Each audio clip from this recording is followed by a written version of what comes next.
Hey folks, right here is one of our favorite places to be on a cold, snowy southern Illinois day like it is today outside. In the Smith household, we like a hot fire and a warm house. But sadly, this place right here was also a place of my sin about a week ago. The hamper had come apart for some reason, and so I had to get in there, and I was bent over the sharp edge of the bricks here. I was looking up in there trying to find the holes, getting soot in my eyes. I had the cell phone in one hand and trying to use the right hand to get the hamper hooked up, and it just would not go. And in a moment of frustration and anger, I kicked a log down at my feet. Well, while that was bad enough, my two youngest girls were on the couch next to me, and they said, "Dad," and they just kind of drew back physically as well as emotionally. And of course, as those moments go, as soon as I messed up, the hose lined up and it went right back in. I think God does that just to mess with us sometimes, eh? Well, I looked to the girls. I said, "Girls, Dad sinned.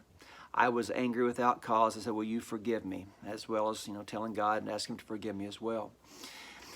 As parents, we do mess up. Just recently, I was talking to a young couple, and they said, we feel like we're just ruining our kids sometimes. We just mess up so much. And I told them, hey, we all have done it, and we all do it.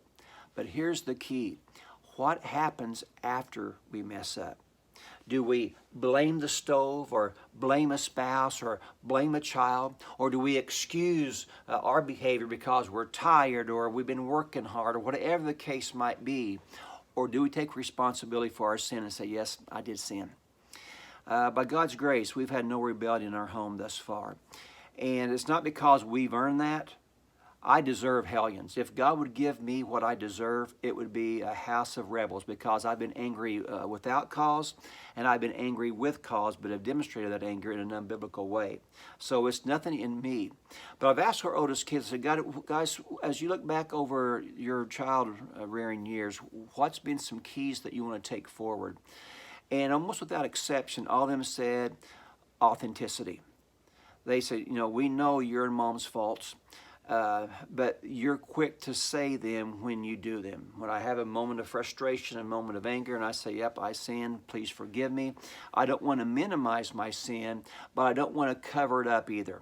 About maybe a couple of decades ago in the homeschooling community, I think there was this false air. We felt like we had to look good to the world. And when our kids see something different in the home, folks, that does not work well. Hypocrisy is one of the biggest reasons that kids rebel. And so I encourage you that when you do fall, and you will fall many times, I've always said that homeschooling will bring out some of the worst in you as a parent, but it will produce some of the best of God. When you do fall, take responsibility, ask forgiveness from God, apologize to your kids, because where sin abounds, grace abounds even more. And what Satan means for bad, God can turn around for good in your homeschooling journey. So take heart today. This is Kirk Smith with ICHE's Take 5.